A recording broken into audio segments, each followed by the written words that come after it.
हेमंत तिवारी जी बताओ, कह रहे हैं नोएडा, गाजियाबाद, बुलंदशहर का हाथरस का क्रेडिट हमें दे दो, क्या मैं इन्हें दे दूं दुबे जी को? अब अलायंस में रहने का इतना तो एक सांकेतिक लाभ तो प्राप्ति होता है, तो आप खारिज भी नहीं कर सकते कि इनका योगदान नहीं रहा, क्योंकि इनका दावा है कि जाट जहां हैं वहां चौधरी जयंत हैं तो जाट तो इन सभी जिलों में पाए जाते हैं। तो और बाकी गठबंधन में हैं तो हानि में भी हिस्सा है, लाभ में भी हिस्सा है, वो तो एक नैतिकता की बात है। ये अलग बात है कि कितने समय तक नैतिकता सीमित रहती है, ये इतिहास इसका गवाह है, उस पर टिप्पणी करना। आप मुझे बताओ हेमंत जी, क्या आप समीक्षा कर पाए इन 20 दिनों में कि बीजेपी की 9% वोट और उसकी 30-32 सीटें कहाँ चली गई, क्यों हुआ ऐसा? मैं ब्रजेश जी आपके साथ इस बात को कई बार डिस्कस कर चुका हूं और मैं फिर वही बात दोहरा रहा हूं, क्योंकि मेरा अपना ऑब्जर्वेशन जो ग्रास रूट लेवल पर था वो यही था। जैसे अभी जो अगर हम समीर जी की बात करें, यानी भारतीय जनता पार्टी या उनके सहयोगी दल की बात करें, अगर उन्होंने अफवाह फैलाई और झूठ बोला तो आप उसको ग्राउंड लेवल पर खारिज क्यों नहीं कर पाए? मेरा मानना है कि आपके शीर्षस्थ नेता, जो देश के सबसे बड़े नेता हैं, जो देश के तीसरी बार प्रधानमंत्री बने हैं, जिनका सबसे बड़ा चेहरा था, जिनका प्रभाव आज भी बहुत व्यापक है, मैं मानता हूं सबसे अधिक है, ये भी मानता हूं, नरेंद्र मोदी जी ने इस बात को जरूर खारिज करने की कोशिश की, तमाम मंचों से कोशिश की, कम से कम तीसरे चौथे चरण के बाद तो बहुत खुल करके कोशिश की और उसको एक अलग स्वरूप में प्रस्तुत करने की कोशिश की। लेकिन जब जौनपुर के टीडी कॉलेज के मैदान पर 10,000 8,000 लोगों की भीड़ में आपका सबसे बड़ा चेहरा इस बात को कहता है कि ये झूठ है, तो आप इस बात को अपने ग्राउंड लेवल पर क्यों नहीं ले जाते हैं?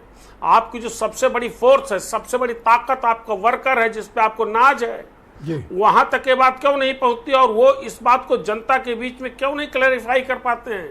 इसके कारण का पता लगाना ज्यादा जरूरी है। उनमें स्पार्क क्यों नहीं था उन वर्कर्स में, जिन वर्कर्स के दम पर आपने 2014, 2017, 2019, 2022 में विपक्ष को शून्य पे गिरा दिया, चारों खाने चित किया। वो वर्कर्स क्यों, उनमें इतनी गतिशीलता नहीं थी, चैतन्य क्यों नहीं था, इतनी फुर्ती क्यों नहीं थी, उत्साह क्यों नहीं था, उनमें कौन सी दिक्कत थी, डिमोरलाइज्ड क्यों थे? ये पता करना ज़्यादा जरूरी है, क्योंकि जब आप दुनिया की सबसे बड़ी पार्टी होते हैं, देश की सबसे बड़ी पार्टी होते हैं, तब आपको सबसे बड़ी चिंता कमांडर के साथ आपने संविधान, आरक्षण, कार्यकर्ताओं की उदासीनता चाहिए। ये रोजगार और महंगाई भी मुद्दा था या नहीं था? ये बहुत बड़ी चीज थी। देखिए बेरोजगारी, महंगाई उतना बड़ा मुद्दा नहीं बन पाया। मैं पिछले कई इलेक्शन से देख रहा हूं कि ये मुद्दा नहीं बन पाता है, नहीं बन पाता है। जब प्याज के दाम आसमान पे छूने लगते हैं, दाल के दाम बढ़ जाते हैं, ये भी मुद्दा नहीं बन पाता। मुद्दा देखिए जातीय गोलबंदी की लड़ाई थी। उत्तर प्रदेश जैसे राज्य, हमको नहीं लगता है कि बहुत निराशाजनक क्षण है कि जातीय गोलबंदी के जो तिलिस्म है इससे बाहर निकल पाएंगे। जातीय गोलबंदी की लड़ाई में अखिलेश यादव ने दिमाग से काम किया, जो मैथमेटिक्स उन्होंने प्लान किया था उसको उन्होंने एक्सप्लोर किया। क्लैरिटी और दीजिए जमीन तक वो बात गई।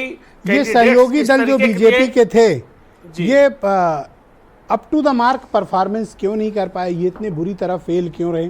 आरएलडी को एक छोड़ दें कि वो अपनी 2 की 2 सीटें जीते, बाकी दलों में इतनी क्यों समस्या उत्पन्न हो गई? मैं मिसाल के तौर पर राजभर, निषाद और अनुप्रिया पटेल की पार्टी का जिक्र करना चाहता हूँ।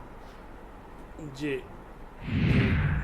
ब्रजेश जी, मैं बता दूं आपको, ये क्षेत्रीय दल जो है जाति आधारित दल हैं, जातियों पर बनी हुई इनकी पार्टियां हैं और जातियों पर ही ये राजनीति करते हैं, उन्हीं के बीच राजनीति करते हैं। लेकिन जब जातीय गोलबंदी बड़ी हो जाती है, जब ये हो गया कि पिछड़ा और अगड़ा की लड़ाई होगी, अखिलेश यादव को पता था कि कांग्रेस से गठबंधन करने के बाद दलित आकर्षित होगा, मुसलमान आकर्षित होगा, इकट्ठा आएगा।